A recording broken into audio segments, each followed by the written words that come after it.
arabe être utilisée comme la plus offensante des injures lors des disputes familiales. Et donc, lorsque ce cocktail finit par être mélangé, et lorsque vous arrivez au résultat final, vous arrivez à des générations et à une génération de gamins qui vivent dans notre pays et qui ont la haine du juif.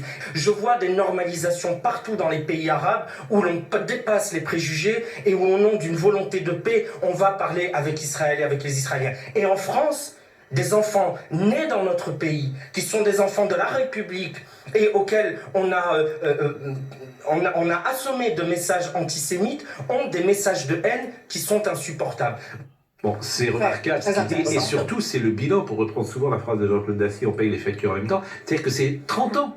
30 ans d'école, 30 ans de culture, 30 ans de politique. Nouvel antisémitisme, il n'est pas si nouveau que ça, hein, ça fait 30 ans. Non mais cette culture-là, parce qu'elle a été enseignée parfois à l'école, voilà, c'est tous les renoncements qui ont existé dans la société française. J'ai connu une période très, très violente. Oui. Vous ne l'avez pas tous connu, les années 60.